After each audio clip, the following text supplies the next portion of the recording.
There's a lot of ways to witness to people about the Lord. And I said, now I'm going to ask you a question. I said, there is something that is a prescription, not a description, that you're not doing. They looked at me kind of funny, kind of puzzled. I said, look at Romans. I want you to look up Romans chapter 16, verse 16. 1 Corinthians chapter 16, verse 20. 2 Corinthians chapter 13, verse 12. And 1 Thessalonians chapter 5, verse 26. And you can actually throw it in 1 Peter chapter 5, verse 14, which is slightly different. And I said, do you know what those verses say? And he did not know what they said. I said, Paul says to greet one another with a holy kiss. And I asked him, and it was kind of a moment of levity, I said, when was the last time somebody kissed you in a Kingdom Hall?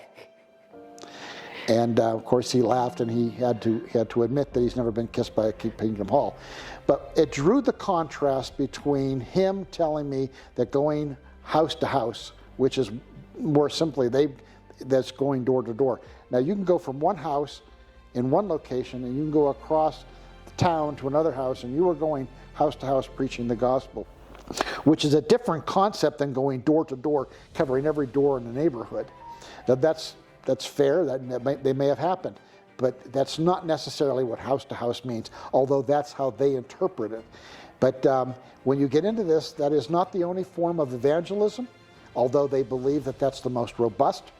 And that is a prescription, that is a description, not a prescription, but the holy kiss becomes a prescription, not a description. And you can ask the Jehovah's Witnesses, when was the last time you were kissed in the Kingdom Hall?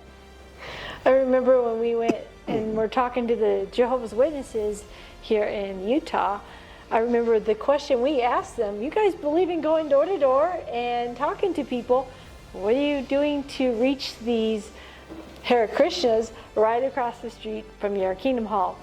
What was their answer? Do you remember? Yeah, they said that they would not get involved in that. They were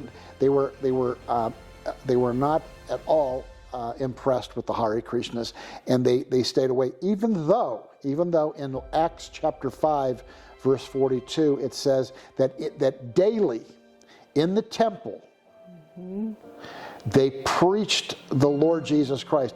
In the temple, daily in the temple and house to house, they preached the Lord Jesus Christ. First of all, they don't go to temples that I know of.